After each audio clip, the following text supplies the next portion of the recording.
First at 4 today, 6 Metro Corrections inmates have died in the past 3 months. Half of them died by suicide. As WDRB's Christy Batista explained, since that inmate died early Sunday morning, 2 more suicide attempts have occurred. Christy?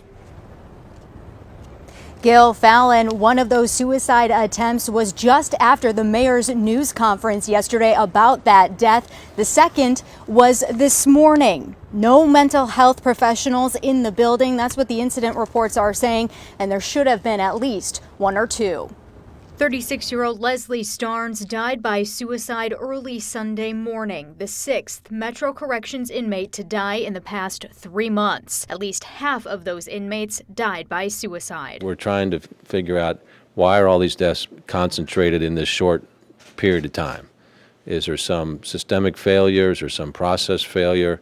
Or is it just a really unfortunate situation? Union President Daniel Johnson said 2 other inmates attempted suicide Sunday afternoon and Monday morning. When you're working in an area, 450 people, and you're lucky to have 2 officers, there's no way to know those people individually to pick up on if this is typical behavior or not. Incident reports show both times there were no mental health professionals in the building. As he was making his rounds, he noticed an inmate that had a sheet tied around his neck, getting ready to hang himself. So he immediately entered in the area. He was able to get it tied away, get it away from the person's neck.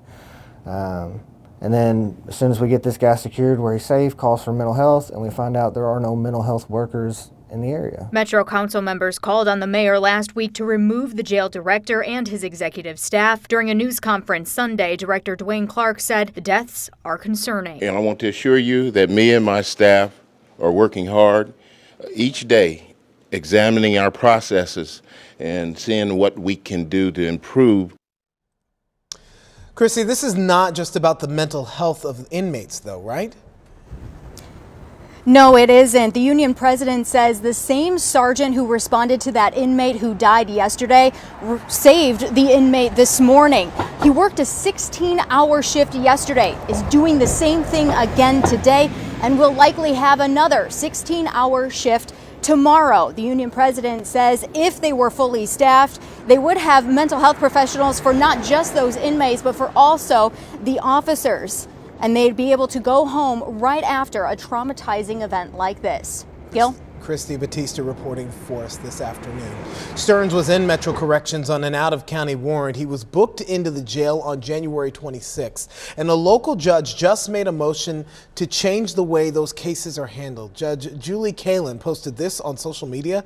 She's now calling for an email vote asking for any person held in Jefferson County on an out-of-county warrant to first be presented to the on-call judge by pretrial services and then be put on the next available arraignment docket if not released. The goal is to get this person in front of a judge within 24 hours.